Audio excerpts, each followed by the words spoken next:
Am un băiat. Băiat! Striga Chiril în tot spitalul, până când prietenii l-au luat să sărbătorească acest eveniment.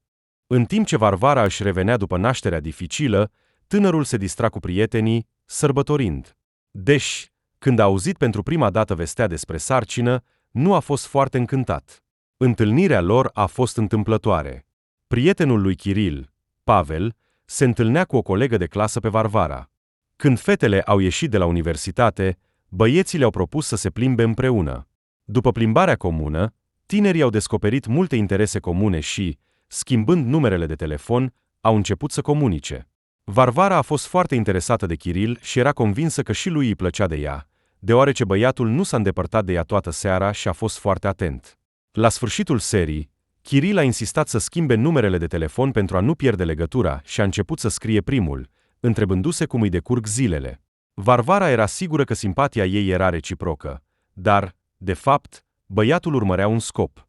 Aflând că fata locuiește singură într-un apartament pe care l-a primit după ce a terminat casa de copii, Chiril a avut imediat ideea de a se muta la ea. Venind cu un prieten dintr-un oraș provincial în capitala de nord a țării, Chiril a încercat să găsească un loc de muncă decent și să înceapă o viață mai bună, dar totul părea să meargă prost. A crescut într-o familie defavorizată. Tatăl său pleca adesea la muncă, întorcându-se cu puțini bani, iar uneori fără nimic. Mama, în acel timp, bea cu prietenii soțului, cu care îl înșela. Iar când soțul se întorcea, femeia îl îmbăta până la uitare. Scandalurile nesfârșite, sărăcia și comportamentul imoral al părinților l-au dus pe băiat în adolescență la decizia de a renunța la școală și de a pleca. La început, Chiril a plecat cu băieți mai mari la capitală. Nu a văzut munții de aur promiși. A rătăcit câteva luni în căutarea unor locuri de muncă. După ce a fost păcălit de conaționalii săi, a avut gânduri să se întoarcă acasă, până când s-a întâlnit cu Pavel. S-au împrietenit repede și, printr-o ofertă de muncă, au ajuns la Sankt Petersburg. Fără educație, a găsi un loc de muncă bine plătit, așa cum dorea Chiril, era aproape imposibil, dar capitala de nord l-a impresionat atât de mult pe tânăr încât știa că vrea să rămână acolo pentru totdeauna. Împreună cu Pavel, închiriaseră o cameră și lucrau unde apucau. Banii erau suficienți doar pentru o viață modestă, așa că găsirea unei partenere cu propriul loc de trai era o mare șansă pentru Chiril. Fără a pierde timpul, băiatul a început să o curteze pe Varvara, dorind să se mute la ea cât mai repede. Dar fata percepea asta ca pe o îndrăgosteală de la prima vedere. Natalia, el este atât de grijuliu și atent, spunea Varvara prietenei sale despre băiat. Da, toți sunt așa la începutul relațiilor. Fii atentă, a spus fata cu o voce rece. La acea vreme, Natalia și Pavel nu mai comunicau aproape deloc, iar Varvara, considerând că prietena ei doar îi invidiază, nu a dat atenție cuvintelor ei. Era deja îndrăgostită până peste cap și nu observa nicio capcană. Chiril, la rândul său, o ajuta pe fată în toate felurile. Odată reparând un robinet, altădată mutând un dulap sau aducând sacoșe grele cu produse. Se vede că lipsește o mână de bărbat în casă, repeta adesea băiatul. Iar Varvara se uita admirativ cum se descurcă iubitul ei. După o lună de la întâlnirea lor, fata i-a propus să se mute la ea. Chiril a fost de acord fără intare, căci pentru asta depusese toate eforturile. Acum nu mai trebuia să se gândească la plata lunară a chiriei pentru cameră, iar fata gătea excelent, ceea ce reducea semnificativ cheltuielile. Chiril s-a angajat ca ajutor de mecanic într-un service auto și a început să economisească pentru visul său, prima mașină. Varvara îl răsfăța complet pe iubitul ei. În ciuda oboselii de la studii și de la muncă, ea gătea, călca. Chiril s-a obișnuit repede cu această viață. Absența rară a cinei la timp îi provoca agresivitate față de fată. Varvara, lipsită de dragoste și grijă încă din copilărie, considera că a avut noroc cu băiatul și nu se supăra niciodată. Nu-l certa pentru lipsa ajutorului, considerând un astfel de comportament normal. Fata se temea foarte mult că iubitul o va părăsi și că va rămâne din nou singură în această lume, deși observa că băiatul s-a schimbat în raport cu ea. Chiril explica asta prin faptul că muncește mult și este obosit. Atunci Varvara a decis să-l ajute pe iubitul ei și s-a angajat la un loc de muncă mai bine plătit, programul căruia nu coincide întotdeauna cu studiile, și a început să lipsească tot mai des de la cursuri. Ludmila Mihailovna, decana facultății Varvarei, era îngrijorată pentru viitorul ei și încerca să o convingă în toate felurile că studiile sunt mai importante. Dar toate gândurile Varvarei erau umplute doar de Chiril și dorința de a-l face fericit. La sfârșitul anului școlar, din cauza numărului mare de absențe, se punea deja problema exmatriculării fetei. Numai prin eforturile Ludmilei Mihailovna s-a reușit evitarea acestui lucru. Varvara Pamfilova, sper din toată inima că anul viitor te vei apuca de studii. Îți mai rămâne un singur an. În ultimele 6 luni ai neglijat foarte mult studiile, deși ai venit cu gândul la un diplomă roșie. Diploma este necesară unei femei, ca viitoare mame, pentru a se susține pe picioarele ei, indiferent ce s-ar întâmpla în viață. Te rog, reține cuvintele mele. Bărbații, ei sunt aici astăzi, mâine poate nu vor mai fi. Nu merită să pui totul în joc pentru ei. Aceasta va fi cea mai mare greșeală a ta, a spus Ludmila Mihailovna. Varvara a ascultat-o în tăcere și, mulțumind pentru ajutor, a ieșit din birou. Revenind acasă, fata s-a gândit mult la cuvintele pedagogului. Toată seara a revăzut acești 6 luni de la întâlnirea cu Chiril. Când băiatul s-a întors acasă, Varvara l-a salutat rece și s-a pregătit de culcare. Nu era nimic de mâncare acasă. Ce? Nu ai gătit nimic astăzi? A întrebat Chiril cu indignare. Nu, a răspuns fata calm. De ce? Eu, de fapt, sunt flămând și m-am întors de la muncă. S-a mirat băiatul în fața calmului Varvarei. Și eu vin acasă flămândă și obosită după studii și muncă, iar apoi mai gătesc și fac curat. Din cauza asta, aproape că am fost exmatriculată din universitate cu un an înainte de absolvire, a spus Varvara. Ei bine, draga mea, îmi pare rău, am uitat complet să apreciez tot ce faci pentru mine. Sunt ca un copil mic care aleargă după visul meu, fără să observ nimic din jur. Chiril s-a apropiat de ea pentru a o îmbrățișa, dar ea s-a retras. Văzând cum Varvara s-a întors pe partea cealaltă, arătându-i că nu vrea să vorbească, băiatul a început să-și prepare cina. După câteva zile, relația lor nu s-a îmbunătățit. Fata a început să vină mai târziu de la muncă. Comunicația dintre ei a devenit rece, superficială. La început, Chiril a fost îngrijorat de asta, dar apoi a început chiar să-i placă. Nimeni nu-l mai deranja cu întrebări stupide, nu cerea atenție. Odată, la muncă, a împărtășit asta cu un prieten. Dar de ce mai continuați să locuiți împreună? S-a mirat Dmitri. Până nu cumpăr mașina, nu vreau să închiriez din nou. O să rezist cumva până iarnă, iar apoi mă voi muta. Să-și arate caracterul altcuiva, să se comporte cum vrea, nu înțeleg ce, a spus Chiril. Da, cu fetele sunt doar probleme și dureri de cap, frate. Tot timpul au nevoie de ceva de la noi, l-a susținut prietenul. Chiril a decis acum că se va despărți de Varvara cât mai curând, imediat ce va cumpăra mașina pentru care a economisit mult timp. Cu aceste gânduri, s-a întors acasă fericit.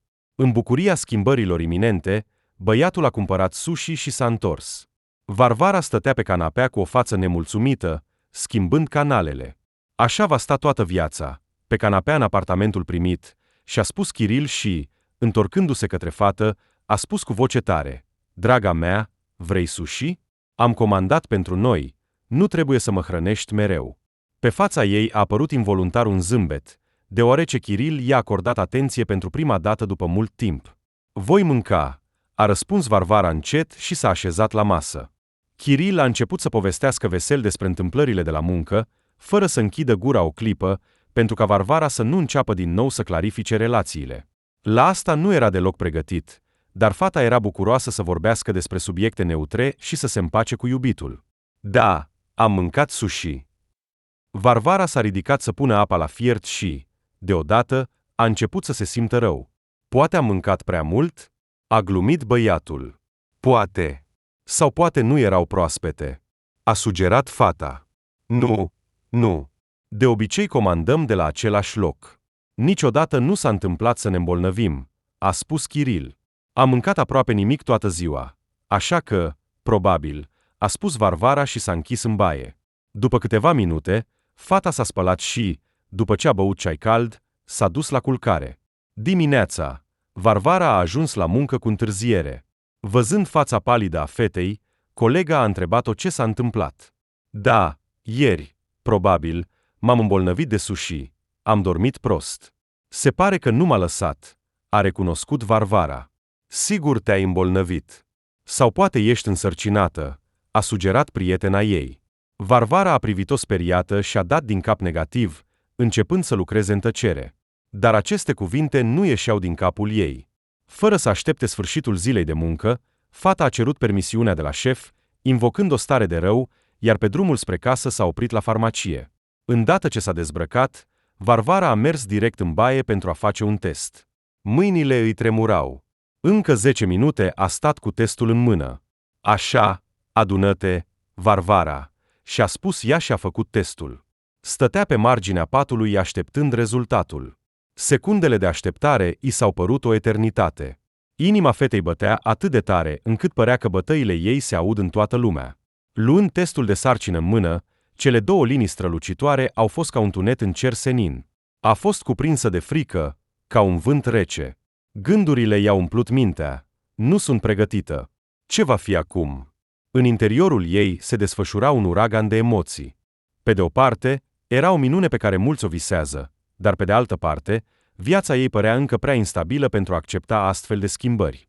Se temea că nu va putea fi o mamă bună, că nu va face față unei astfel de responsabilități și nu va putea asigura copilului o copilărie lipsită de gris. Și se temea și mai mult că Kiril nu este pregătit, se temea de reacția lui. Fiecare sunet din jur părea prea tare pentru ea. Scârțâitul crengilor de afară, zgomotul mașinilor de pe stradă. Se simțea izolată, ca și cum întreaga lume s-ar fi oprit, lăsând-o singură cu această veste. Frica o cuprindea ca o umbră întunecată și părea că nu o va lăsa niciodată. Privindu-se în oglindă, a văzut o fată nesigură cu ochii plini de frică și disperare. În acel moment, a dorit să îmbrățișeze pe cineva care să o susțină și să-i ofere un sfat. Și realizarea că în viața ei nu există o astfel de persoană o făcea și mai nefericită. Poate că acest copil va deveni cea mai apropiată persoană, care va fi mereu alături, s-a gândit Varvara. Adunându-și curajul să-i comunice această veste lui Kiril, pentru a scăpa puțin de neliniște, fata a început să pregătească cina. Acum această activitate îi era greu. I se făcea rău chiar și la vederea unor produse, cu pauze, dar totuși cina a fost gata. Trecând pragul apartamentului, Kiril s-a bucurat de mirosul cinei. Nu a mai fost răsfățat de mult de astfel de arome, a exclamat băiatul de la ușă, dezvăcându-se. Varvara l-a sărutat pe iubitul ei, l-a invitat la masă. Ei bine, cum a fost ziua? Astăzi m-am întors mai devreme. Am vrut să te răsfăț. A început fata cu ocoluri. Acum ne vom hrăni alternativ. Sau ți-e frică să nu te îmbolnăvești din nou? A întrebat băiatul râzând. Kiril, nu m-am îmbolnăvit ieri. Sushi era proaspăt și gustos. Mulțumesc, dar sunt însărcinată, a spus Varvara dintr-o suflare, temându-se să facă o pauză pentru a nu se răzgândi. Kiril, auzind vestea, a lăsat furculița din mână și a privit-o pe fată cu groază. Tu ești serioasă sau e o glumă proastă? A întrebat cu speranță Kiril, șocat. Nu, am făcut testul acum câteva ore. Voi naște. Înțeleg că relația noastră a ajuns într-un impas în ultima vreme. Și nu te voi ține legat de copil. Și pentru mine această veste a fost un șoc. Crede-mă. În ultimele săptămâni am început să mă obișnuiesc cu gândul că ne putem despărți. Așa că îți dau o zi să te gândești dacă ești pregătit să devii tată. Dacă nu, atunci mai bine ne despărțim acum, ca să nu mă obișnuiesc din nou și să nu-mi fac planuri pentru viitorul nostru comun. Așa va fi mai bine atât pentru noi, cât și pentru copil. Accept orice alegere a ta, a spus Varvara cu încredere. După acest flux de informații, Kiril a reușit cu greu să înghită o gură de apă și, luându-și capul în mâini, a privit în tăcere în jos. Mănâncă liniștit. Nu te voi deranja până mâine, a spus fata și, după ce și-a luat farfuria, s-a dus la culcare. În adâncul sufletului, spera că Kiril va veni, o va îmbrățișa, îi va spune că este fericit. Dar acest lucru nu s-a întâmplat. Băiatul nu a intrat la ea, rămânând să doarmă în bucătărie. Când dimineața Varvara s-a trezit, băiatul nu mai era acasă. A alungat gândurile sumbre și, așteptând seara, s-a distrat la muncă. Și ea, la fiecare 20 de minute, se uita la ceas sau la telefon. Aștepta, desigur, un mesaj de la Kiril, care să se intereseze măcar de starea ei, dar telefonul tăcea, iar timpul se întindea trădător. Când, în sfârșit, a venit seara, Varvara s-a grăbit să se întoarcă acasă, sperând să-l găsească pe iubitul ei acasă. Dar a trebuit să aștepte mult, atât de mult încât a reușit să adoarmă pe canapea. S-a întors târziu în noapte și era atât de beat încât abia se ținea pe picioare. Varvara s-a ridicat de pe canapea să-l întâmpine și s-a îngrozit văzând un vânătai pe fața lui. Ce s-a întâmplat? Unde ai fost? A strigat fata. Nimic, e o prostie, a murmurat el. Ai nevoie de duș? Ai nevoie de ajutor? A întrebat Varvara. Mă descurc singur, a strigat băiatul și a trântit ușa băii. În timp ce Chiril se spăla, fata a început să pregătească masa și nu a auzit când el a ieșit. S-a apropiat încet de ea, luând-o de mână și a așezat-o în fața lui. Lasă, nu e nevoie. Așează-te, să vorbim. Ești o fată minunată și îți sunt recunoscător pentru tot, dar nu pot. Nu sunt pregătit. Îmi pare rău. Dacă poți, desigur, nu pot să-mi văd copilul trăind aceeași viață ca și mine. Și nu pot să-i ofer mai mult. Îmi pare rău. Iartă-mă pe amândoi, a spus Chiril și a început să-și adune lucrurile. Varvara a observat în tăcere întreaga scenă, stând ca o piatră și fără a arăta nicio emoție. Când lucrurile au fost deja adunate, s-a apropiat de ea, a sărutat-o pe frunte, a mai cerut odată iertare și a plecat. Numai ce ușa s-a închis în urma lui, lacrimile au început să curgă din ochii Varvarei. A reușit pentru prima dată să arate o astfel de tărie și se simțea în același timp atât de puternică, cât și atât de slabă. Puternică pentru că nu s-a aruncat la picioarele lui și nu l-a implorat să rămână, că nu a arătat emoții și nu a plâns în fața lui. Și slabă, fragilă, o fată distrusă, care a rămas singură în întreaga univers. S-a îngropat în pernă și a început să o muște pentru a nu striga de durere. Dând frâu liber emoțiilor și plângând toate lacrimile, a promis că de acum înainte va fi puternică pentru copil. A trecut o săptămână. Varvara s-a obișnuit cu noua viață. Chiril nu a sunat și nu a scris niciodată în tot acest timp. Fata a trecut la un loc de muncă mai ușor, pentru a nu se supra-solicita, și a început să meargă la doctor. Varvara simțea din ce în ce mai mult că este pregătită să devină mamă, ca și cum acest copil nenăscut îi dădea putere. Tocmai când a început să respire liber, într-o seară a bătut la ușă Chiril. Salut! Îmi permiți să intru? A întrebat el, întinzându-i un buchet modest. Salut! Intră! A răspuns fata rece. În pieptul ei nu a sărit niciun sentiment, spre surprinderea ei, când l-a văzut pe Chiril. Cum te simți? Am adus fructe. Să fiu sincer, nu știu ce pot mânca gravidele. Se pare că fructele sunt bune, vitaminele. A început Chiril, gesticulând nervos. Mulțumesc. Am tot ce-mi trebuie, a răspuns Varvara zâmbind. Ai fost la doctor? A întrebat el. Am fost. Totul este bine, a răspuns fata repede. Ei bine, e prea devreme, probabil, să spunem dacă e băiat sau fată, nu? A întrebat Chiril zâmbind. Da. De ce ai venit? A răspuns Varvara brusc. Chiril a rămas surprins și, după o scurtă tăcere, a început să vorbească. Înțeleg că am acționat ca un laș, dar cred că mă vei înțelege. Știi în ce familie am crescut. Am fugit de acolo pentru a nu mai vedea asta și cu atât mai puțin pentru a continua așa ceva.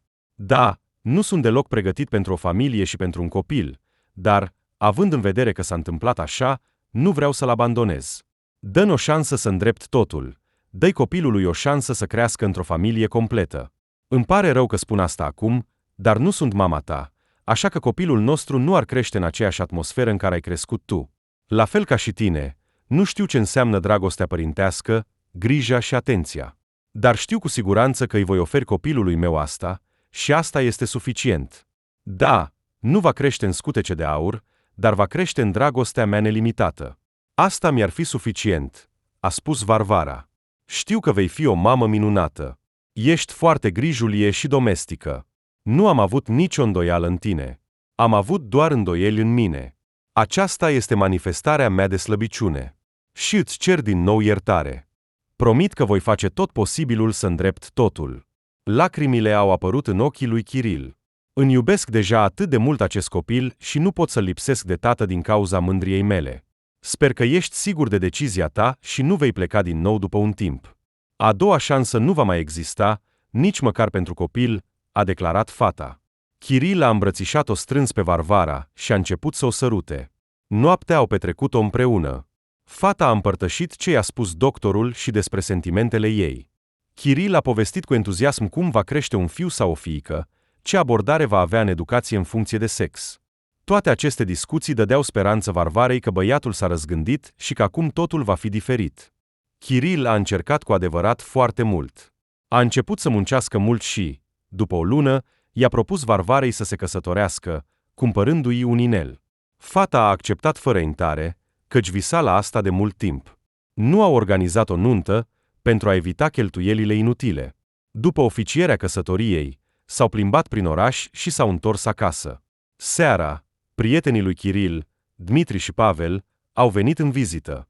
Băieții au felicitat pe tineri și, deschizând șampania, au sărbătorit acest moment. După ce au stat puțin, prietenii au plecat, pentru a nu obosi mireasa însărcinată. Varvara se simțea cea mai fericită, în ciuda oboselii. Acum nu mai era singură. Avea un soț iubitor și un copil viitor, comoara ei. Visul ei s-a împlinit, să-și creeze o familie pe care nu a avut-o niciodată. A venit septembrie, iar Varvara a renunțat la muncă pentru a dedica mai mult timp studiilor. Căci la sfârșitul anului urma să obțină diploma. În primele luni, fata a participat la toate cursurile, fără a lipsi și s-a redresat la toate materiile. Dar când Chiril a cumpărat mașina pe care o dorea de mult și pentru care economisise, a început să lipsească tot mai des. Acest lucru o îngrijora foarte mult pe fată și o distrăgea de la studii. Apoi au apărut probleme financiare. Banii erau catastrofal de puțini, deoarece toate economiile pe care Chiril le-a strâns le-a adăugat la achiziția sa. Și Varvara a fost nevoită să se întoarcă la muncă. Fiind însărcinată, devenea din ce în ce mai greu să combine studiile cu munca. Și în ciuda tuturor rugăminților și ajutoarelor din partea Ludmilei Mihailovna, fata a abandonat complet studiile. După anul nou, Varvara a luat o pauză academică, pentru ca după naștere totul să se normalizeze și să poată obține diploma. Căci Chiril îi promisese, imediat ce a aflat că va avea un fiu, că va petrece foarte mult timp cu el. Chiril a sărbătorit nașterea fiului timp de 3 zile cu prietenii, iar stând la masă, a strigat brusc: "Îl voi numi pe fiul meu Ivan." În curtea noastră locuia un unchi Ivan, un tip grozav. Mă duceam adesea la el când părinții se certau. "Ei bine, o alegere bună, o aprob, frate," a spus Dmitri. Băieții au ridicat un pahar pentru numele abia ales. Trezindu-se aproape de prânz, Chiril a mers la spital să-i comunice Varvarei alegerea sa. Fata auzise despre bunul vecin al lui Chiril și nu a contestat alegerea lui. În a 5-a zi, Varvara a fost externată împreună cu fiul ei Ivan. Chiril a venit să-și ia soția și fiul cu un buchet de flori. El purta cu mândrie fiul în brațe, iar zâmbetul nu-i părăsea fața. Ziua era însorită, razele bâlânde îi atingeau fețele, ca și cum natura însăși binecuvânta această nouă viață. Chiril se uita la micuțul înfășurat în scutece albe și în interiorul său se aprindea un sentiment de mândrie, despre care nici nu știa că este posibil. Amintindu-și cum a vrut să-l abandoneze cu mult înainte de a veni pe lume, băiatul a simțit din nou rușine. Își amintea momentele când prietenii săi discutau despre planurile de viitor, visând la libertate și aventuri. Ușurința unei vieți fără responsabilitate părea tentantă, iar gândul la copil provoca doar frică și îndoieli. Dar acum, privind la fiul său, înțelegea cât de mult s-au schimbat sentimentele și prioritățile sale. Ajungând acasă, Chiril i-a dat soției să doarmă, iar el s-a întins lângă fiu. Dar ea nu a reușit să adoarmă și s-a alăturat soțului și fiului, întinzându-se cu grijă lângă ei și întinzându-și mâna către copil. Micul strângea degetele părinților, iar în acest gest era atât de multă încredere și speranță. Tinerii părinți se uitau la copil și înțelegeau cum această mică ființă le umple viața de sens. Primul an din viața copilului a fost greu pentru părinți. Toate promisiunile pe care și le-au făcut unul altuia au fost uitate. Chiril s-a săturat repede de imaginea tatălui model și a început să lipsească tot mai des cu prietenii. Varvara a rămas singură cu copilul. Nopțile nedormite, nervozitatea din partea soțului o epuizau foarte mult pe fată, a slăbit atât de mult încât se vedeau toate oasele. Dintr-o fată drăguță și simpatică, în ultimul an s-a transformat într-o femeie epuizată, care a uitat complet de sine. Dar fata a crezut până în ultima clipă că soțul ei nu o înșală, până când a descoperit corespondența din telefonul lui. A fost un astfel de șoc pentru ea, încât s-a îmbolnăvit. Febra mare și slăbiciunea nu îi permiteau să-și hrănească copilul singură. La cererea de a veni, Chiril a închis telefonul, acasă nu era nici măcar lapte praf, iar fata, fiind în disperare, a sunat-o pe vechea ei prietenă Natalia și a rugat-o să-i cumpere lapte praf. Fata a fost șocată să afle că Varvara a născut, dar fără întrebări inutile a venit, auzind vocea tremurândă a prietenei. Ivan nu a acceptat imediat laptele praf, dar era foarte flămând și, după câteva mofturi, a mâncat și a adormit. Natalia, îți mulțumesc foarte mult. Pur și simplu nu știam la cine să mă adresez. Kiril a închis telefonul și eu nu știu unde este acum. Pot să-ți trimit banii pentru amestec mai târziu? Aveam economii în portofel, dar, se pare, că el le-a luat, a spus Varvara cu rușine. Varvara, cum ai putut să naști de la acest neghiob? Dă-l afară. Este el tată? Mama copilului său este într-o stare atât de proastă, iar el umblă nu se știe pe unde. Și a mai luat și ultimii bani din portofel. Ce indiferență trebuie să ai față de propriul copil? Scuză-mă, desigur, că-ți spun asta în starea ta, dar vreau foarte mult să-ți deschizi ochii. Gândește-te singură, de ce ai nevoie de el? S-a enervat Natalia. El a promis că se va schimba, și eu l-am acceptat, iar acum sunt atât de slabă încât nu pot să mă hotărăsc să fac acest pas. Și Varvara a început să plângă amar. Voia să povestească despre infidelitățile soțului, dar, temându-se de critici, a tăcut. De fapt, pentru ea, deja decisese că îl va ierta din nou, deoarece nu era pregătită pentru despărțire. Acum trebuie să decizi totul. Altfel, el va veni cu 3 flori, va cere iertare și tu vei fi fericită să-l ierți. Trebuie să te hotărăști, cât timp emoțiile sunt proaspete și durerea este puternică. Aici este o cauză serioasă. Te-a lăsat, pe tine, bolnavă, cu un copil și, luând banii, a plecat. Ce-ai fi făcut dacă eu nu aș fi venit? Te-ai gândit la asta, Varvara, draga mea? Aici nu este nimic de gândit.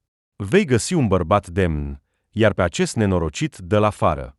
Îți spuneam și atunci că el și prietenul lui sunt niște nenorociți, iar tu te supărai pe mine.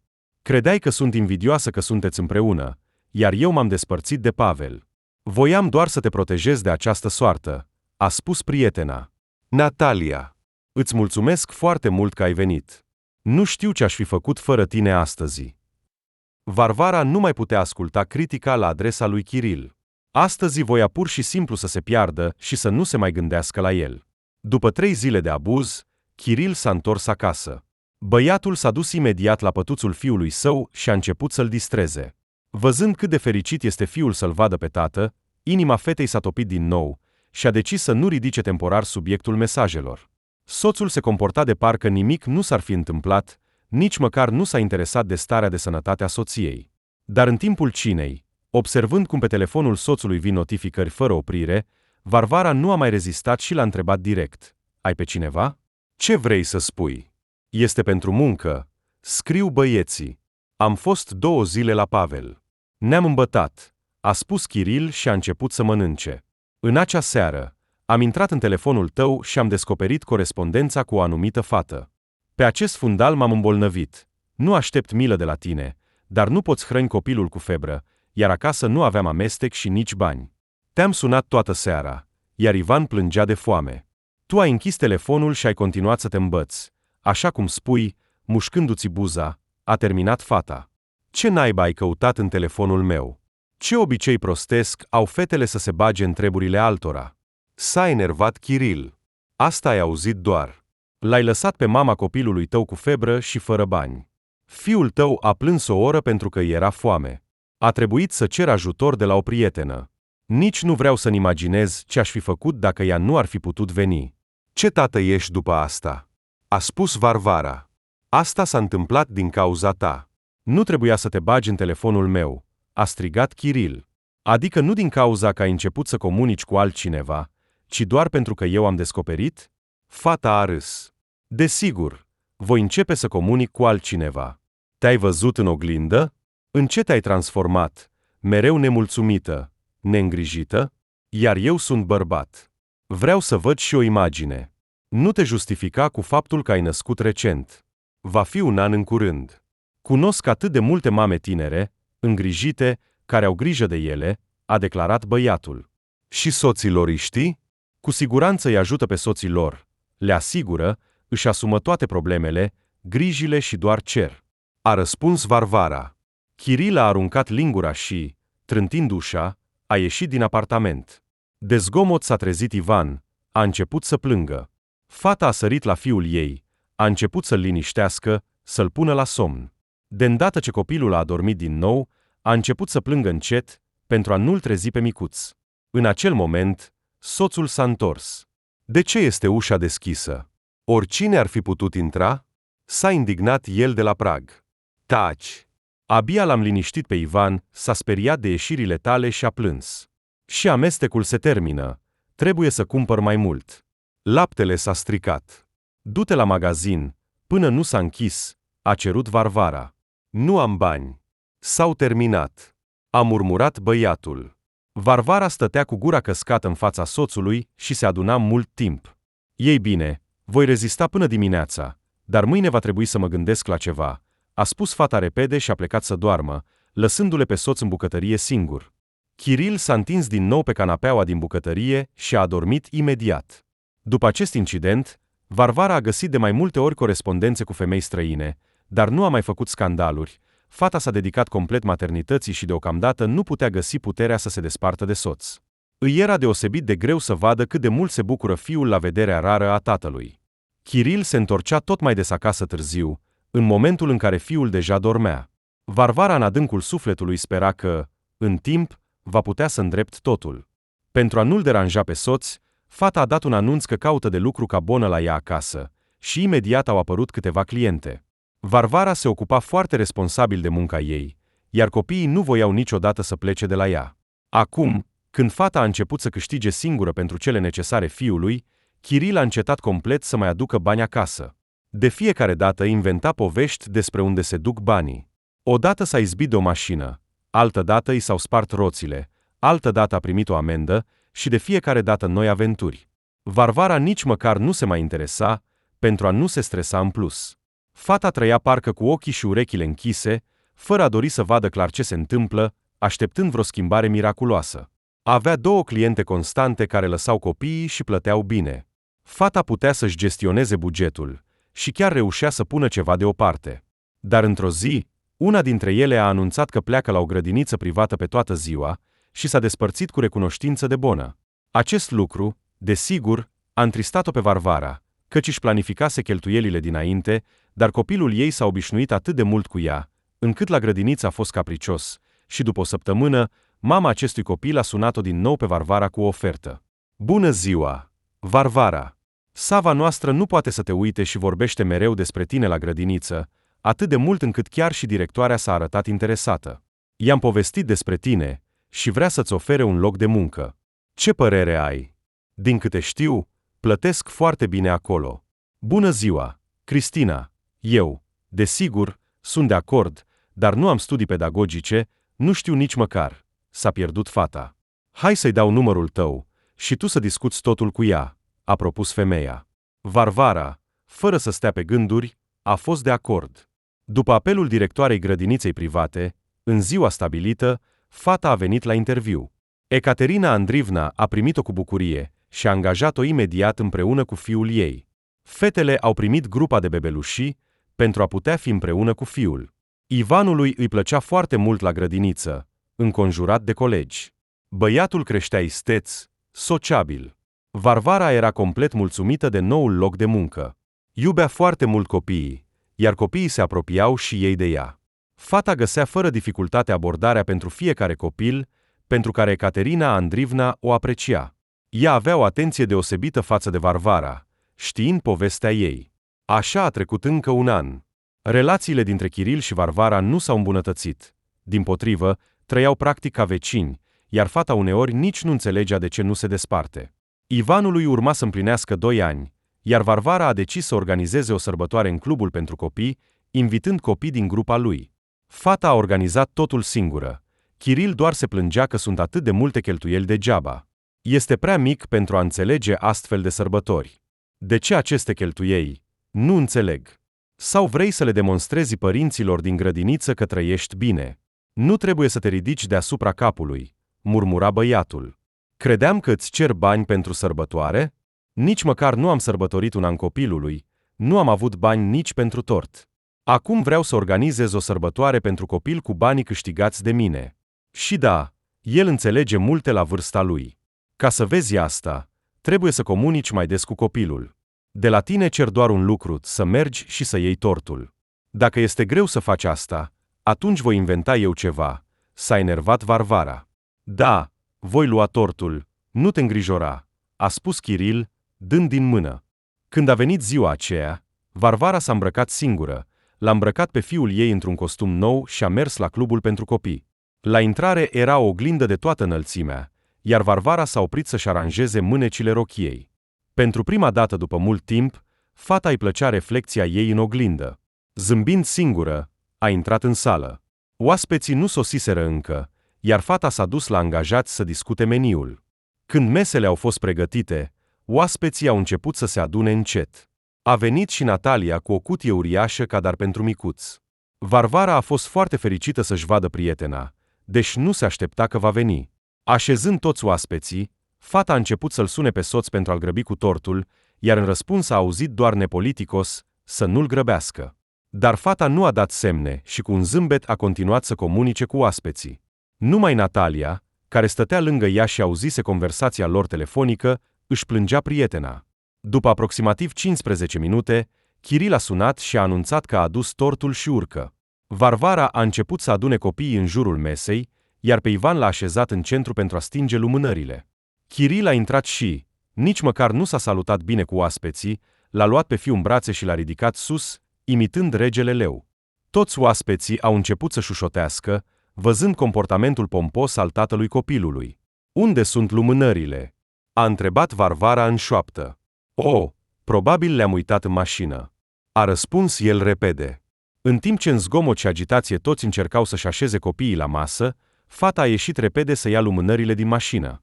Numai ce a deschis ușa mașinii soțului, când a fost întrebată de ce a venit atât de repede. Dragă? Cine sunteți? A întrebat Varvara, uimită. Eu lucrez împreună cu Kiril. Am cerut să mă duc acasă, a răspuns rapid doamna. Meme, așa de mult lucrezi, că deja ai devenit dragă. Și da, astăzi nu a fost la muncă, a spus Varvara, și, trântind cu toată puterea ușa mașinii, s-a întors la copii. Ea i-a mânat demonstrativ lumânările soțului și a spus, pune-le repede, că te așteaptă în mașină. Kiril s-a pierdut. A început să aprindă lumânările cu nervozitate. După toate felicitările, băiatul s-a apropiat de soție și a șoptit la ureche, mă voi duce, o să duc fata lui Diman acasă, a cerut el. Iar cu 10 minute în urmă ea era colega, du-te. Desigur, i-a răspuns ea cu un zâmbet. Kiril a făcut o față și a plecat. Când sărbătoarea s-a terminat și oaspeții au început să plece, Natalia a rămas să o ajute pe prietenă să facă curățenie. Îți mulțumesc foarte mult că ai venit și ajuți, a mulțumit Varvara. Oricând cu plăcere. Sărbătoarea a fost reușită. Ești o mare fată. Uite cât de fericit este Ivan, Natalia a arătat spre băiatul fericit care alerga prin sală cu baloane. Da, Vanușa este fericit. Aceasta este prima lui zi de naștere. Nu am sărbătorit nici măcar un an, a spus fata cu tristețe. Ei bine, probabil că nu ai lucrat. Varvara, așează-te, hai să vorbim. Am auzit cum a vorbit cu tine la telefon. Și, judecând după fața ta, clar nu ai întâlnit în mașină o colegă. Vezi, tu poți să-ți asiguri și ție, și fiului tău, iar când va crește puțin, va fi și mai ușor. Trebuie să te desparți și să-l dai afară din apartamentul tău. Acest nenorocit trăiește pe teritoriul tău și își permite să se comporte așa cu tine. Da, sunt multe cupluri în care bărbatul trăiește cu femeia, dar el îi dă multe. Ce-ți dă ție acest nenorocit? În afară de nervi, desigur. El nici nu știe să comunice cu fiul. Am observat cum Ivan reacționa calm la el, ca la un străin. El este singurul vinovat. Nu-ți distruge viața, dă-i în judecată, și atunci îți vei întâlni destinul și totul se va îndrepta. Vei vedea, trebuie doar să scapi de această povară, a început să o convingă Natalia. Da, Natalia, ai dreptate. Mă înșel singură că pentru fiul meu continui să trăiesc în această căsnicie. Nu există nicio legătură între ei, reciproc. Când era mai mic, da, se întindea și se bucura de tată. Iar acum? Probabil și pentru că se vede mai rar cu el. De când am început să lucrez. Dimineața plec cu Ivan, el încă doarme. Seara venim. După cină Ivan se pregătește deja de somn. Iar Chiril se întoarce târziu sau nu vine deloc să doarmă acasă. Săptămâni întregi uneori nu se văd. În weekend nu am ieșit împreună de mult. Am părtășit Varvara. Așa că, acum mă duc cu tine acasă, strângem 2 pungi cu lucrurile iubitului tău și le punem afară. Fără discuții de rămas bun. Acest nenorocit nu merită nici atât, a declarat prietena. Pe drum spre casă, Natalia a cumpărat o sticlă de șampanie și, așteptând să o culce pe Varvara pe fiul ei, i-a turnat prietenei. Pentru viața ta nouă, liberă, fericită, a spus Natalia, ridicând paharul. Pentru o viață nouă, a repetat Varvara cu tristețe. Și de ce suntem atât de triști? Spune-mi că iubești acest nenorocit. Va trece maximum o lună și tu singură vei înțelege că nu este așa. A te despărți este întotdeauna trist, greu, și mulți confundă asta cu sentimentele neîncălzite. Timpul vindecă, iar în cazul tău va vindeca repede, scăpându-te de acest ratat. Acum îți voi ridica moralul. Adu punga. Cred că în una le vom aduna pe toate. Ce are el în dulap? 3 perechi de chiloți și un training. Sosetele rupte pot fi aruncate. Natalia s-a descurcat cu ușurință cu strângerea și, punând pungile cu lucruri afară, a început să-și liniștească prietena. Asta e tot. Principalul este ca Ivan să mă înțeleagă când va crește, printre lacrimi, a spus Varvara. Te va înțelege și va aproba, a spus Natalia cu încredere. În timp ce prietenele vorbeau, a venit și Chiril și a început să bată tare în ușă, văzându-și lucrurile la prag. El este și prost. A văzut lucrurile sale și nu a înțeles că a fost dat afară. Se înghesuie în apartament, s-a indignat Natalia. Hai să ieși și să vorbesc cu el, că altfel va trezi copilul, a spus Varvara în șoaptă. Dar Natalia a ieșit împreună cu ea. Ce faci? Bați? Vrei să trezești băiatul? Ia-ți pachetul și pleacă de aici. Sau ce? Nu înțelegi că ai fost dat afară? A spus Natalia. Ah, așa că tu ești cea care te-a îndemnat. Mă gândeam că ai devenit atât de curajoasă, a spus Chiril cu un zâmbet sarcastic. M-a îndemnat doamna ta din mașină. În ziua de naștere a fiului, măcar această zi ar fi trebuit să o dedicăm fiului, nu amantei. Tu nu mai locuiești aici, toate lucrurile tale sunt adunate, sosetele erau într-adevăr rupte, le-am aruncat, iar dacă vei veni și vei bate, voi chema poliția, uită acest adres, a declarat Varvara. Draga mea, aici nu locuiești doar tu, ci și fiul meu ai uitat, a replicat băiatul. Te-ai gândit la el abia acum și ai tupeul să te plângi. Am văzut foarte bine că nu-ți pasă nici de mine, nici de fiu, așa că nu trebuie să faci scandal. Fata, trântind ușa în fața soțului, a intrat în apartament. Natalia a decis să petreacă noaptea aceasta cu prietena, pentru a nu o lăsa singură. Chiril nu avea altceva de făcut decât să meargă la amanta sa. Tania, este o problemă. Pot să rămân la tine astăzi? A întrebat băiatul la telefon. Nu, astăzi nu se poate. Mama este acasă și trează, a răspuns fata. Dar eu nu mai am acasă. Această prostie m-a dat afară. A aflat despre noi? S-a plâns Chiril. Da, ce să zici? Dragă, dar la mine chiar nu se poate. Mama va țipa. Hai să ies, să ne întâlnim, a propus Tatiana. După o jumătate de oră, Chiril a ajuns la casa amantei sale și căuta consolare în brațele ei. Ce vom face acum? A întrebat Tatiana. Ei bine, cumva mă voi descurca până la prieteni, iar apoi voi închiria un apartament, ne vom descurca, a răspuns băiatul. Au trecut câteva săptămâni. Prietenii au început să-i refuze sub diverse pretexte, iar Chiril a început să-și caute apartament. Tatiana a împrumutat bani de la mama ei și împreună au început să locuiască într-un apartament închiriat, iar între timp Varvara și fiul ei trăiau o viață liniștită, ca și cum tatăl nu ar fi fost niciodată în viața lor. Fata a mers chiar la salon la insistențele prietenei. S-a vopsit, noua culoare i-a dat o revigorare, acum îi plăcea să se uite la ea și să nu se simtă urâtă. După o lună, când a venit din nou vremea să plătească chiria, Chiril s-a apucat din nou de cap. Încă din luna precedentă datoriile nu fuseseră plătite. Poate să vândă mașina? S-a gândit Chiril. Ei bine, și ce? Apoi vom merge pe jos? Și de ce ar trebui să trăiască ea bine, să meargă la saloane, iar noi de la lună trebuie să căutăm bani? S-a indignat Tatiana. Ce saloane? Despre ce vorbești? S-a mirat băiatul. Dar uită-te pe pagina ei. S-a vopsit. Zâmbește cu toți cei 32 de dinți în fotografii. Dar nu a devenit mai simpatică din asta, a spus fata cu dispreț. Și de ce o urmărești? Să facă ce vrea. Probabil că își caută un bărbat. Dar cine va cădea pe o divorțată cu un copil? A râs Chiril, de parcă nu vorbea despre fiul său. Toți cred că bărbații așteaptă până se decid să divorțeze, niște femei proaste, a spus Tatiana cu furie. Va trebui să aștepte mult, a spus băiatul râzând. Mă gândesc la ceva.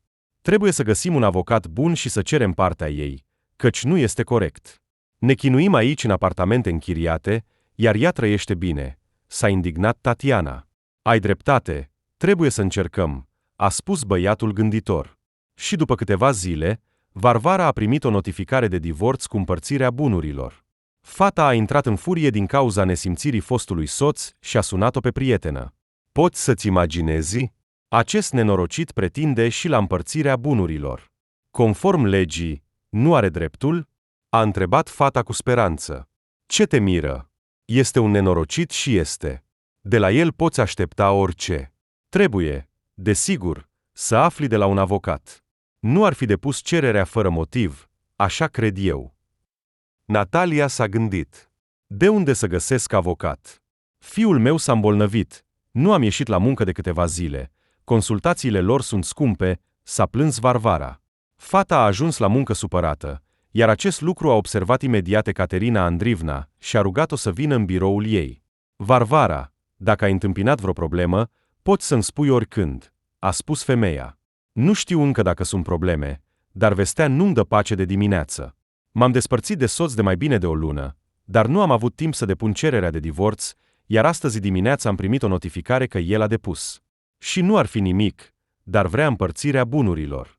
Acest apartament mi-a revenit ca absolventă a unui orfelinat. Aș vrea să știu dacă poate face ceva. Nu înțeleg nimic în aceste probleme. A împărtășit ea. Ești o fată bună că ai decis să faci acest pas. Te voi pune în legătură cu fratele meu, el te va consulta. Este puțin probabil, desigur, că el va avea vreo șansă, dar faci bine că nu te relaxezi. De la astfel de oameni poți aștepta orice, a răspuns Ecaterina Andrivna. Seara, întorcându-se acasă, fata a sunat la numărul pe care i l-a dat directoarea. Un bărbat cu o voce plăcută a răspuns. El a stabilit imediat o întâlnire, dar fata a recunoscut că nu are cu cine să lase copilul mic și ar dori să rezolve această problemă de la distanță. Bărbatul a promis să verifice toate documentele și să-i ofere instrucțiuni pentru judecată. Dimineața, la intrarea la muncă, o aștepta o mașină. Bărbatul a ieșit și a strigat-o.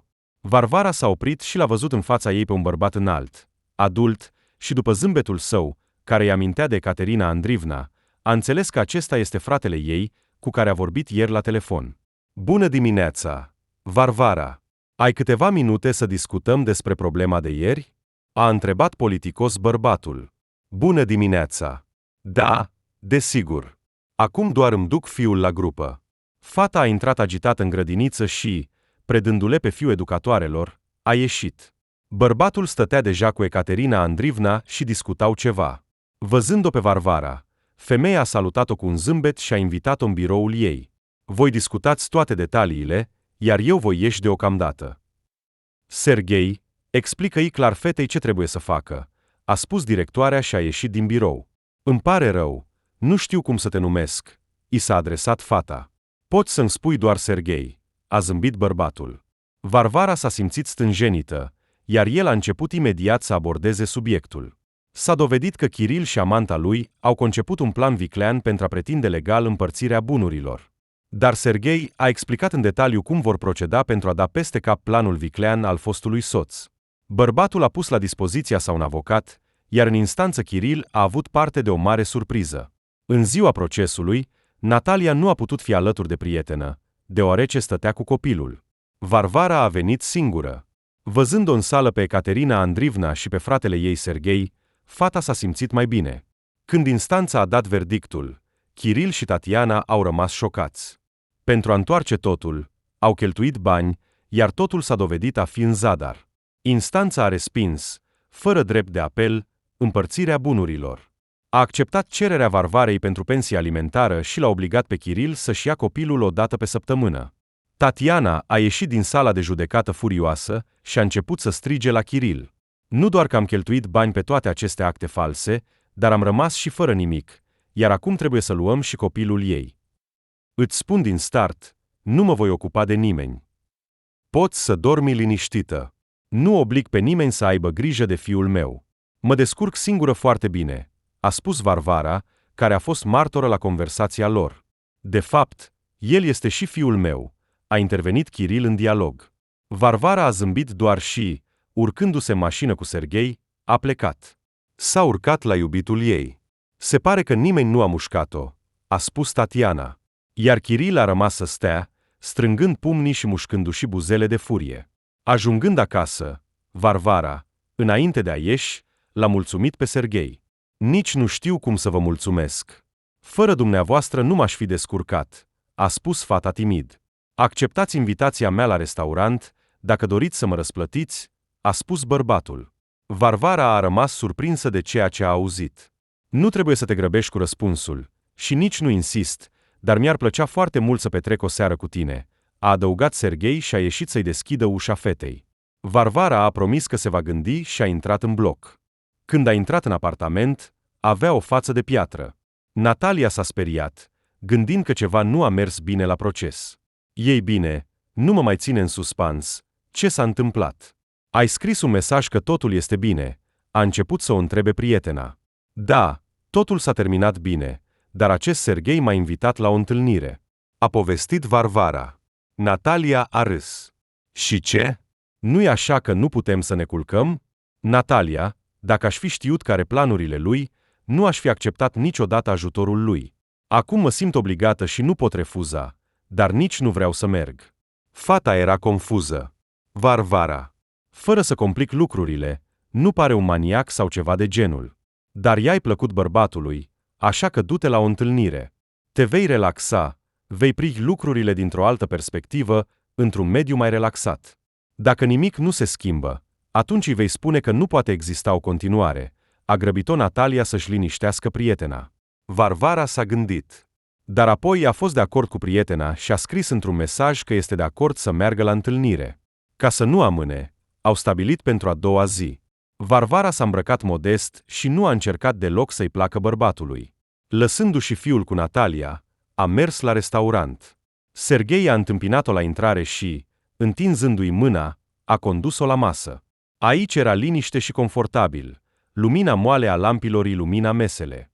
Manierile bărbatului erau impecabile, atât de mult încât nu era nimic de criticat. Serghei o asculta cu respect pe fată, îi punea întrebări interesante, îi făcea complimente, povestea despre călătoriile sale și despre cât de important este să apreciezi fiecare moment. Împărtășea înțelepciunea acumulată de-a lungul anilor. Varvarei îi era foarte interesant să-l asculte. Vocea lui era bâlândă, dar sigură, iar ochii lui străluceau de bunătate. Totuși, în ciuda tuturor eforturilor lui, Varvara nu simțea acea emoție pe care o simțise când s-a întâlnit cu fostul ei soț. Ai un nume atât de interesant, Varvara. Foarte frumos. Vreau să te liniștesc. Nu ești datoare cu nimic. Îți sunt recunoscător pentru această seară petrecută împreună. Katia mi-a vorbit despre tine de mult. Chiar am vrut să te invit să lucrezi cu mine. Problema este că soția mea m-a înșelat și, lăsând copiii, a plecat, luând banii din safe. S-a temut că o voi răzbuna, dar eu nu am avut niciodată nevoie de asta. În anii mei am acumulat destulă avere și nici măcar nu am încercat să recuperez nimic. Voiam doar ca ea să comunice cu copiii, dar nu îi păsa.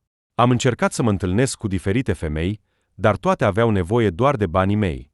Nici eu, nici mai ales copiii mei nu le interesau. Nu căutam o bonă sau o gospodină. Înțelege-mă corect. Voiam doar ca femeia cu care voi trăi să accepte copiii mei și să nu-i rănească. Ei sunt deja mari și duc o viață independentă, dar nu am întâlnit o femeie cinstită, bună, adevărată pe calea mea. Când Katia mi-a spus că lucrează o fată ca tine, nu am dat importanță, pentru că eram dezamăgit, iar acum soarta mi-a oferit o ocazie și sunt fericit că am putut să te cunosc, a terminat Serghei. Varvara a încercat să zâmbească, dar încercarea a eșuat. Fata simțea cum îi roșește fața, iar mâinile nu o ascultau. Observând starea ei, Serghei a schimbat subiectul și apoi i-a propus să o ducă acasă. Revenind acasă, Varvara a deschis ușa încet, ca să nu-l trezească pe fiul ei, și a mers în bucătărie. Natalia dormea lângă Ivan. Fata nu a vrut să o trezească. Turnându-și ceai, a procesat tot ce a auzit. După un timp, Natalia a intrat și ea în bucătărie, frecându-și ochii. Ei bine, frumoasă, cum a fost întâlnirea? A întrebat-o prietena. Natalia, nu știu ce să fac. De ce am mers de fapt? El e atât de corect, galant. Nici măcar nu pot găsi un motiv să-i refuz. A exclamat Varvara. De ce să cauți un motiv? Spune cum e. Eu, proasta, mă întâlnesc doar cu nebuni fără adăpost, a spus Natalia, căscând.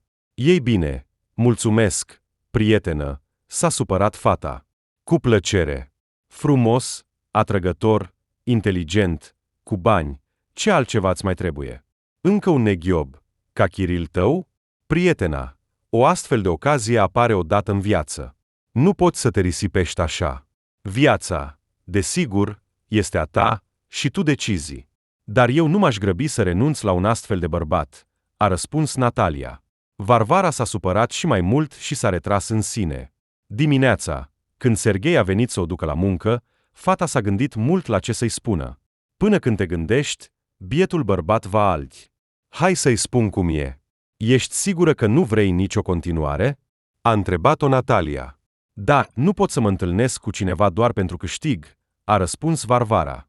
Natalia a dat din mână prietenei și a ieșit să se întâlnească cu Serghei, iar Varvara a observat din fereastră. După ce au vorbit puțin, fata s-a așezat în mașina lui, iar ei au plecat. După un minut, a venit un mesaj de la Natalia că totul este bine, el o va duce acasă. Puțin liniștită, Varvara a început să se pregătească pentru muncă. Ecaterina Andrivna o privea într-un mod special pe fată, iar spre seară Varvara a observat iritarea față de ea a șefei. Nu a vrut să închidă ochii la asta și a decis să întrebe direct. Ecaterina Andrivna, ceva nu e în regulă? Toți suntem oameni maturi și înțelegem totul perfect. Am un frate de aur, visul oricărei femei. Îmi pare rău că nu ai observat asta, a declarat femeia. Nimeni nu neagă asta. Pur și simplu nu am apucat să termin de vorbit, cum m-a întrerupt șefa.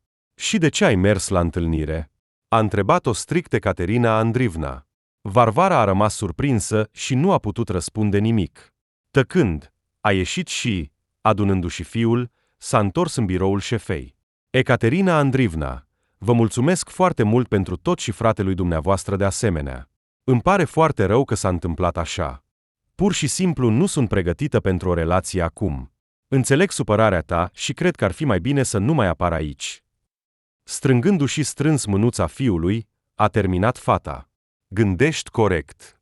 La sfârșitul săptămânii poți veni să-ți iei salariul. Te voi plăti pentru zilele lucrate. A răspuns femeia sec. Nu trebuie. Încă o dată, mulțumesc pentru tot. A spus rapid Varvara și a părăsit grădinița. Mergea repede, fără să observe cum băiețelul mic nu reușea să o țină pasul. Mamă, ne grăbim undeva? A întrebat Ivan. Da, fiule, a răspuns repede Varvara și abia atunci a realizat că fiului ei îi era greu să o țină pasul. S-a aplecat spre el și l-a îmbrățișat strâns. Acasă au ajuns târziu. Varvara se simțea distrusă. În sufletul ei a rămas un sentiment că a acționat nedrept față de om. Când fiul a adormit, fata a sunat-o pe prietenă. Natalia nu a răspuns imediat. Îmi pare rău dacă sunt la o oră târzie, voiam să știu ce a spus Serghei. A întrebat Varvara. Ei bine, a spus că a înțeles totul în aceeași seară, iar el a venit să-ți spună primul, a răspuns Natalia. Natalia, astăzi m-am dat afară. Ecaterina a fost atât de dură cu mine. Chiar am acționat prost, a întrebat fata aproape plângând. Ai acționat prost, draga mea. Dar așa îți spune inima. Iar ea s-a supărat doar pentru fratele ei, o poți înțelege și pe ea. Ceva a spus prietena. Da, bineînțeles, înțeleg tot. Vreau doar să înțeleg dacă am acționat cu adevărat groaznic. Varvara a început să umble prin cameră. Te rog, liniștește-te. Lasă situația să plece. Nimic groaznic nu s-a întâmplat. Ai acționat cinstit. Uită de asta. Bea ceai cald și du-te la culcare. A fost o zi grea. E timpul să te odihnești. A consolat fata și s-a despărțit de prietenă. Dar Varvara nu a putut adormi mult timp. Dimineața, fiul ei a trezit-o, care, din obișnuință, s-a trezit devreme și a început să se pregătească pentru grădiniță. Ivan, nu vom mai merge la acea grădiniță. În curând mama te va înscrie într-o nouă grădiniță și vei avea noi prieteni. A început să explice cu grijă fata. Dar nu vreau noi prieteni. Vreau să mă întorc la prietenii mei. Acolo am jucării, patul meu. Cum să mă duc la unul nou? S-a supărat băiatul. În noua grădiniță vei avea totul, și pat și jucării. Fiule, așa s-a întâmplat că nu mai putem merge la vechea grădiniță, dar vom petrece mai mult timp împreună. Vom merge la plimbare cât vrem, a spus Varvara vesel. Dar băiatul era foarte supărat și parcă nu auzea mama. Ivan nu a vrut nici să ia micul dejun. Cu greu a mâncat câteva linguri de terci, apoi s-a întins pe canapea. Ivan, de ce nu ai mâncat deloc? Trebuie să termin toată farfuria și apoi vom merge la plimbare, a spus Varvara. Nu vreau să mă plimb. Și nu vreau să mănânc. Ivan era supărat pe mamă. Și Varvara, deja supărată, s-a așezat lângă fiul ei. Mângâindu-le, a început să plângă încet. Observând lacrimile mamei, băiețelul și-a pus capul pe genunchii ei și a spus: acum se termină desenele și putem merge la plimbare, doar că nu vreau să mănânc terci. Bine, fiule, nu mânca, vom cumpăra chifle din magazin, a răspuns Varvara, ștergându-și lacrimile. În timp ce fiul se îmbrăca, fata a deschis cutia în care își punea banii și, numărându-i, s-a simțit și mai tristă. A făcut o inspirație adâncă și, promițându-și că în curând totul se va rezolva, s-a pregătit să iasă la plimbare cu fiul.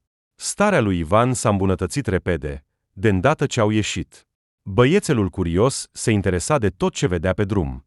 Uneori, Varvara nu avea răspunsuri la întrebările fiului. După o plimbare lungă, au cinat și au adormit imediat. De dimineață, Varvara a început să caute un nou loc de muncă. A început să pregătească documentele pentru a se înscrie la grădiniță. Dar locul i-a fost promis doar peste un an. Fata deja începea să se îngrijoreze cum vor trăi mai departe. Încercările de a găsi un loc de muncă la distanță nu au avut succes, iar Varvara a început să panică. Aproape de seară, în timp ce fata îl băga pe fiul ei în baie, telefonul ei suna neîncetat. Varvara a ieșit să vadă cine sună și a fost surprinsă să vadă numele fostului soț pe ecran. Când, în sfârșit, a răspuns, a auzit imediat pretențiile lui Chiril. Ce? Îți e rușine să vorbești cu iubitul? L-am băgat pe fiu în baie. Ai văzut ora? S-a enervat ea. Mâine îl iau eu. Pregătește-i lucrurile, a spus băiatul și a închis. La început, Varvara a vrut să sune înapoi și să-i spună fostului soț tot ce crede despre el, dar apoi s-a liniștit și s-a gândit că poate găsi un loc de muncă temporar, deoarece banii erau foarte necesari acum. Chiril a venit să-l ia pe fiu nu dimineața, ci mai aproape de prânz. Presupunând că așa va fi, Varvara a convenit să iasă la muncă de la ora 2. Predându-le pe fiu tatălui, fata a plecat la muncă. Seara, după muncă, Varvara a început să-l sune pe Chiril pentru a lua pe fiu, dar nimeni nu răspundea la telefon. Fata deja începea să se îngrijoreze și suna neîncetat. După multe încercări de a-l contacta, în sfârșit, cineva a răspuns. Ce se întâmplă? Unde este Ivan? E totul în regulă cu el? De ce nu ai răspuns la telefon? Spune-mi unde sunteți? Voi veni să-l iau pe fiu, a cerut fata. Așa stai. Ascultă-mă cu atenție. Îți voi da fiul înapoi doar atunci când îți retragi cererea de pensie alimentară și îmi vei plăti o parte din apartament. Poți să te adresezi unde vrei. Dar nu-l vei vedea pe fiu până nu îndeplinești condițiile mele, a declarat Chiril. În timp ce fata striga panicată la telefon, a închis. Varvara a început imediat să caute numărul lui Serghei în telefon, dar telefonul era închis. Uitând de mândrie, a început să sune la Ecaterina Andrivna, dar suna doar tonalități scurte. Varvara a format numărul Nataliei în mod frenetic pentru a vorbi măcar cu cineva, dar prietena ei avea, de asemenea, telefonul inaccesibil. Ce? V-ați înțeles toți? A strigat ea și a început să caute cea mai apropiată secție de poliție.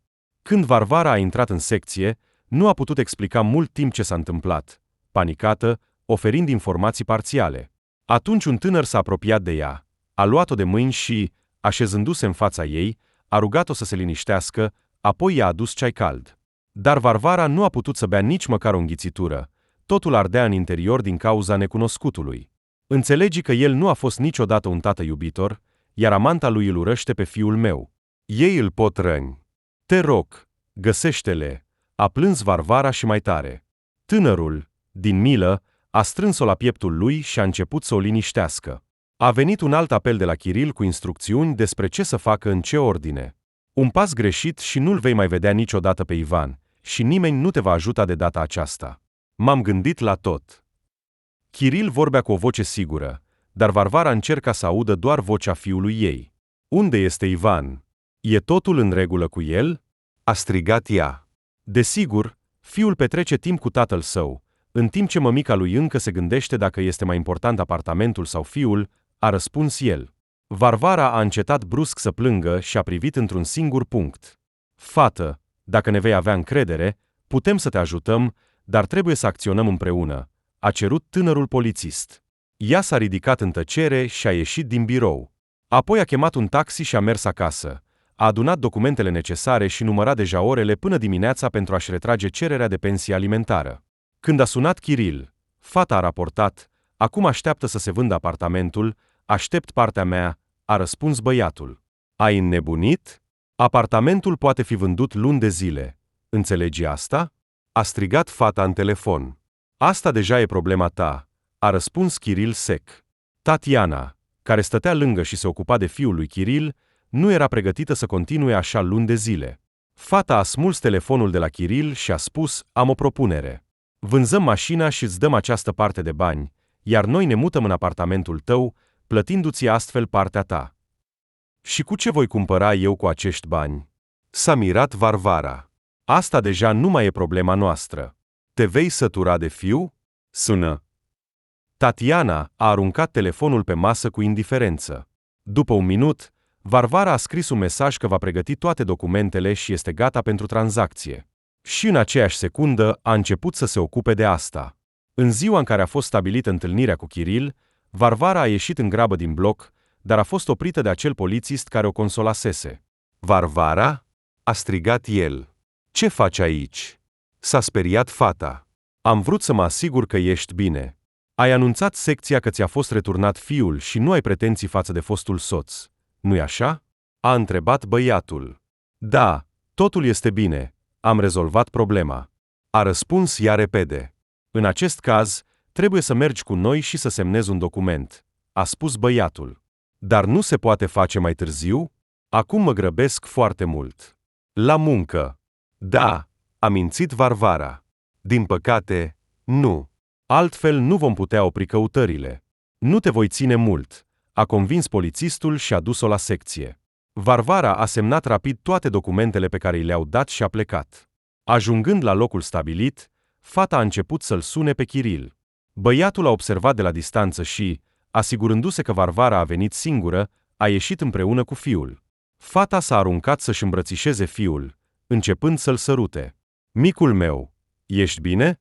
Nimeni nu te-a rănit? Cu lacrimi în ochi, ea l-a întrebat. Totul e bine, mămică, doar că mi-a fost dor de tine, a recunoscut băiețelul. Și mie. Mi-a fost foarte, foarte dor de tine, micul meu, a răspuns Varvara, îmbrățișându-și copilul strâns. Ia-ți banii, ia-ți fiul și pleacă, a spus Tatiana, înmânându-i un plic. Chiril stătea deoparte și studia documentele pe care le-a adus Varvara, în care se spunea că ea, din proprie voință, cedează apartamentul fostului soț. Citind toate acestea, Chiril s-a despărțit sec de fiul său și a plecat, luând-o și pe Tatiana. Iar Varvara s-a întors acasă și nu se putea despărți de fiul ei, îmbrățișându-le strâns. A luat toți banii care erau în cutie și a ieșit cu fiul în magazin. Alege tot ce vrei, fiule, a declarat fata. Ivan a pus modest în coș o ciocolată și o limonadă.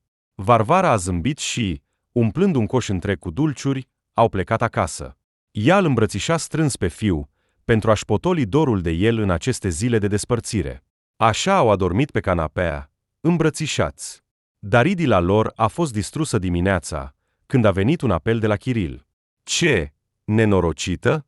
Credeai că poți să mă păcălești atât de ușor? Să iei banii și să lași apartamentul pentru tine? Striga el în telefon. Despre ce vorbești?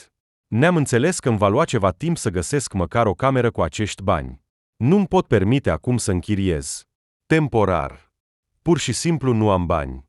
Trebuie să mai reușesc să găsesc ceva pentru această sumă. A panicat Varvara. Nu-mi da prostii. Mi-ai dat un document fals. Voi veni imediat și vom merge împreună la notar. Iar tu personal, în fața mea, vei semna documentul sau nu-l vei mai vedea pe fiu, a declarat Kiril.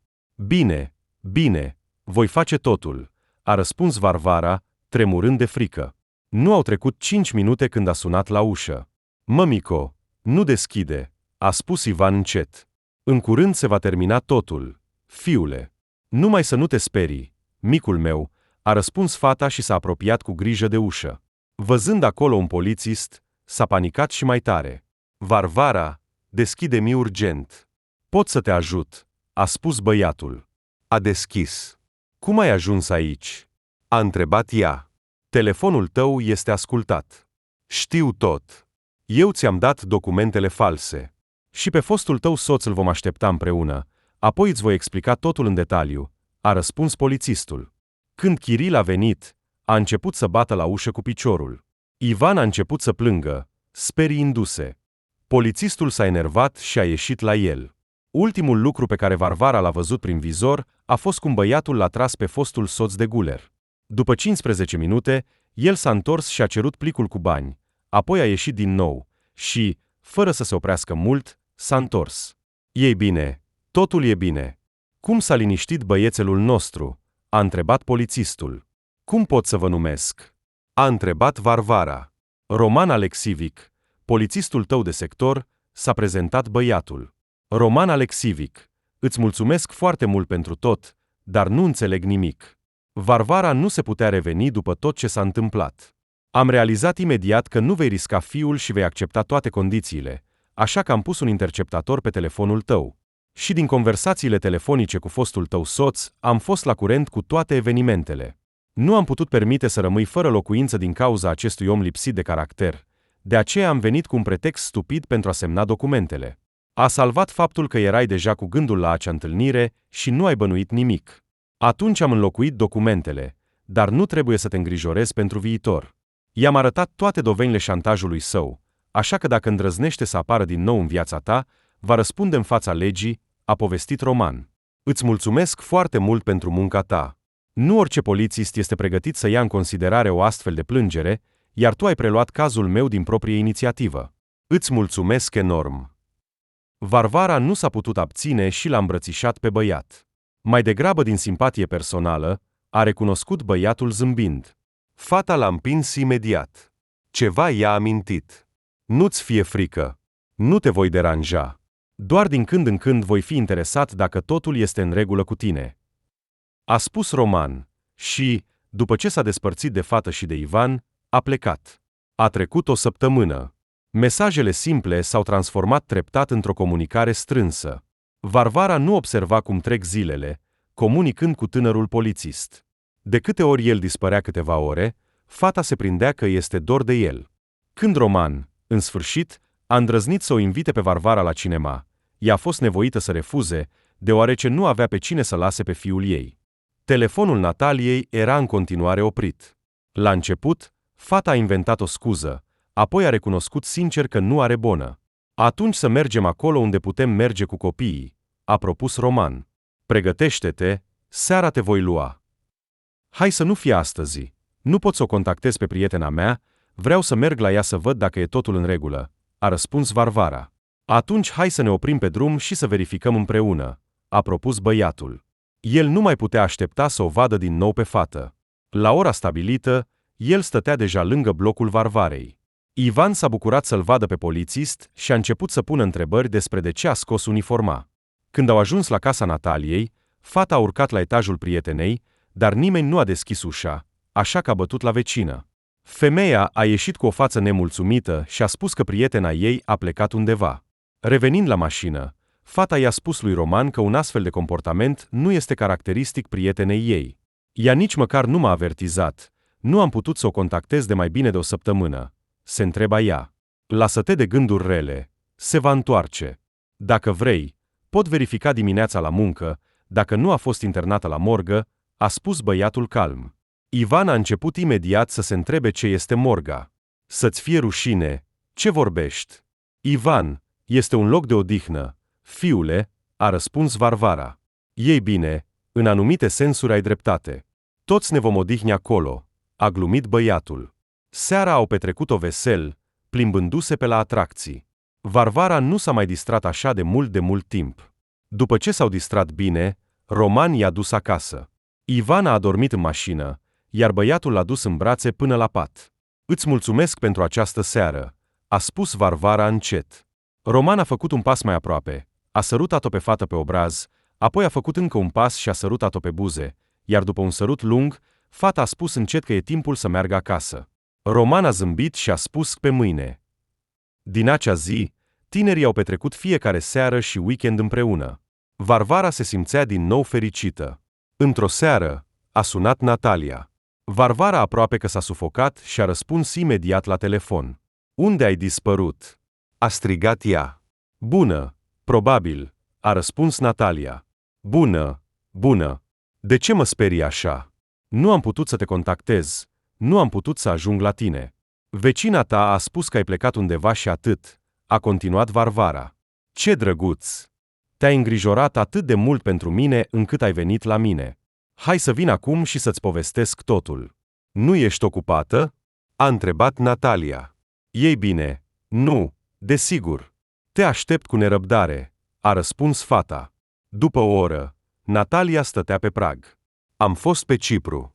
Călătoria a fost atât de spontană încât nu am avut timp să anunț pe nimeni. Nu, mint. Nu am putut să-ți spun. Am zburat acolo cu Serghei, a recunoscut Natalia. Cu Serghei?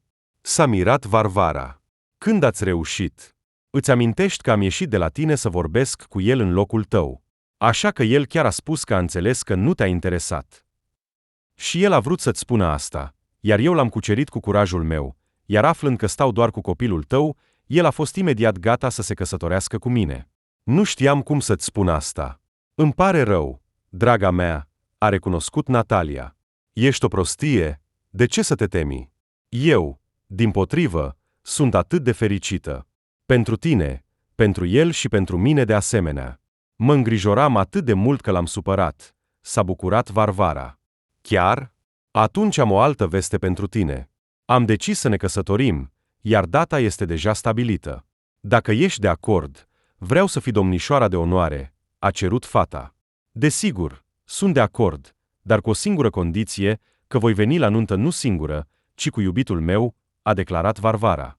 Asta e o veste. Dar cine este el? Când ai reușit? Natalia nu mai avea răbdare să afle totul și o bombarda pe prietenă cu întrebări. Despre asta vom vorbi cu un pahar de vin. Varvara a scos o sticlă de vin și, ca în vremurile bune, a sărit pe canapea, fericite și îndrăgostite, prietenele au vorbit până dimineața.